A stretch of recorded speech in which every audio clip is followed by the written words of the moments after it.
This video is sponsored by Bushiroad. I don't watch a lot of idol anime, but when I do, I try to pick one with at least 5 exclamation points in the title. Now, you guys know me. I'm sort of a degenerate who hasn't evolved yet to be able to appreciate a wholesome slice of life anime like this one. I'm too much of a degenerate to be able to watch this shit without at least hoping that they kiss. But just for today, I'm gonna honor the innocence of this wholesome anime and ignore my intrusive thoughts to the best of my ability.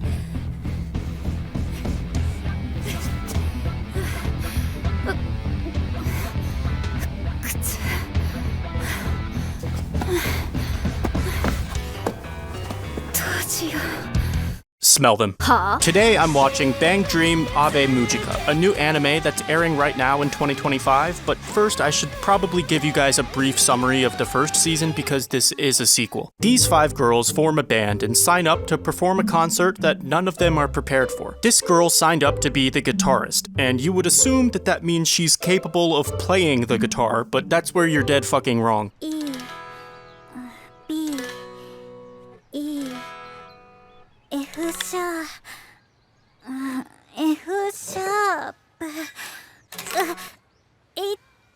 This girl is the lead vocalist, but she has a live performance phobia. This girl wasn't even invited to the band, she just showed up one day and hasn't left. And this girl she's just always surprised by everything. So their first live performance is a disaster. The vocalist goes AFK in real life, and the lead guitarist is literally playing a different song than the rest of the band. But after about a minute, they all just kinda lock in. The song turns into a beautiful moment and a really powerful, moving performance. It was actually awesome. I was hyped. It felt like I was watching a shonen protagonist getting his ass kicked, but then he says something like, "I can't give up!" And then he discovers a new power during the fight and ends up winning. That's basically what happened here. But then there's some drama, the band breaks up, and the main character, Tomori, starts performing alone. And she didn't even want to join the band in the first place, but now she's the only member. So her solo performances end up gaining attention and bringing back the band together in one of the most beautiful anime episodes I've ever seen.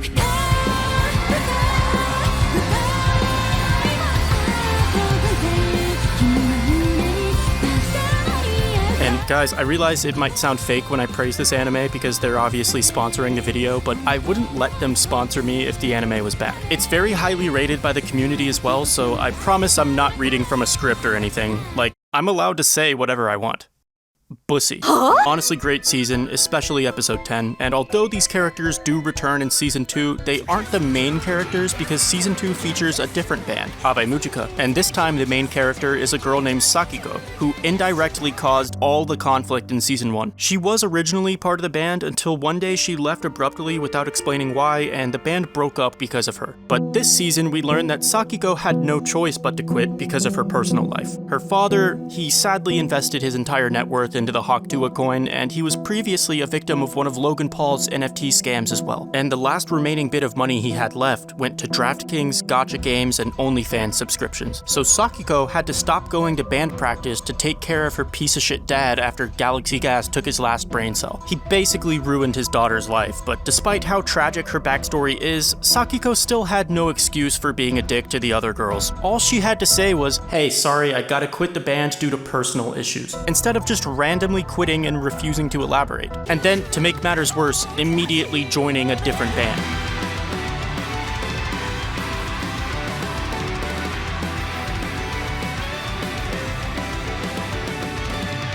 But to be fair, they do sound a lot better than the other band. They're like the cute girl version of Slipknot. What makes them unique is wearing different masks to hide their identities, which I think was Sakiko's idea. However, there's a problem because the drummer already wants to do a face reveal, and Sakiko tells her that it's better to save the face reveal for the right time, to make it the biggest moment possible at the height of their popularity, which makes total sense. I mean, if Dream uploaded his face reveal as his first video, it probably wouldn't have 60 million views. So, although I agree with Sakiko here, the problem is, she plays the fucking keyboard, okay? And I don't know how the band hierarchy works, but unfortunately, I think the drummer outranks the keyboard player. You know, maybe she could talk shit to the bass player, but let's be real. You're not the lead singer, bro. Pan Piano would be way hotter if she played the drums instead. Huh? I'm just being honest, okay? The piano doesn't have recoil. Alright, I just did some research and found this meme, and apparently bass players just get no bitches. Is that true? Because if so, then I didn't even know that I played the bass.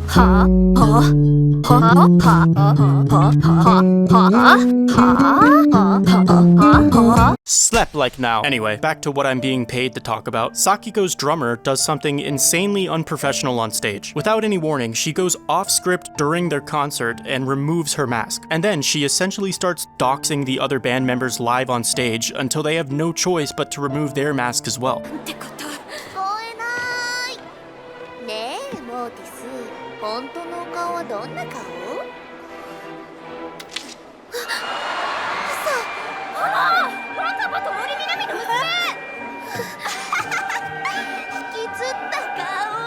Now, you're probably wondering why this drumming bitch did this. Well, the reason is because she's a nobody, but some of the other girls have famous parents and shit, and she wants to leech off of their popularity to make a name for herself. So she forces them to publicly reveal their identities before they were ready to do so, and that causes them all sorts of problems. The guitarist, whose name is Mutsumi, is basically nonverbal, like she's practically Nezuko. She's extremely shy to the point that the other girls have to answer for her during interviews, and she has like an upper limit of 2 words of dialogue per episode. So ever since she was forced to do a face reveal, she's been having non-stop anxiety attacks as well. And later, she becomes a major liability for the band by completely freezing on stage after making a simple mistake during a song. She played like one wrong note on the guitar and immediately got PTSD, so Sakiko had to improv a plot line where music put her to sleep or something just to play it off, but Mutsumi is honestly a risk for the band now. You can't just get stun-locked mid-concert as a professional musician. Even in private too, she's incapable of answering simple questions or communicating in any way, and because of that, the band is basically falling apart. So Sakiko crashes out and kind of explodes on her, but then after that,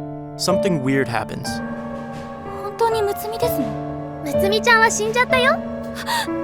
God, this season got really good the past 2 episodes. Mutsumi goes crazy and deletes her old personality. That shy girl who didn't talk is fucking dead, and her new personality is extremely charismatic, funny, and optimistic. She has no problem talking. In fact, she actually takes the spotlight everywhere she goes. The drummer is even getting jealous of her now because not only is she nailing every interview she goes to, but she's even repairing friendships and healing the group back together behind the scenes. And I think this is supposed to be the repressed acting talent she got from her mother, who's a famous actress, because it seems like acting is the only thing she can do now. Yeah, that's the problem. This new personality can't play the guitar, and they're literally on tour. Like, they have a concert tonight. So I really wish I could watch the next episode, but the cliffhanger they leave us with in episode 4 is literally the band breaking up on stage. 私たちのかりそめの命もここまで。どうしてそんなこと言うの？人形たちはもういない。私はここにいるじゃない。今宵のマスカレードを持って。言わないで。アベムジカの終幕とさせていただきます。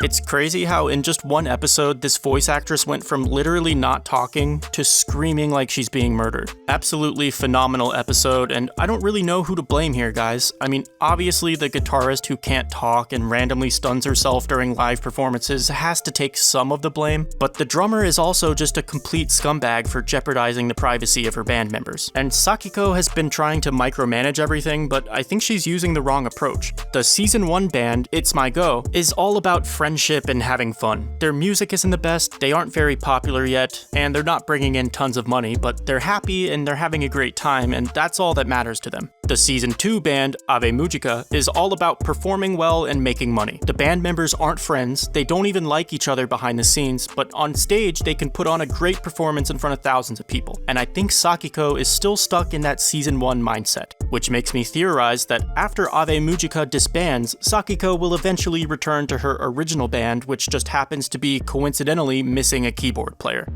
So that's my prediction, but I guess we'll see. I really enjoyed this anime, guys. The voice acting is fantastic, and the art and animation look great. These girls are all so cute. I think the cutest one is either this Bochi lookalike, or this other girl with the different colored eyes. I think there's a word for that, actually.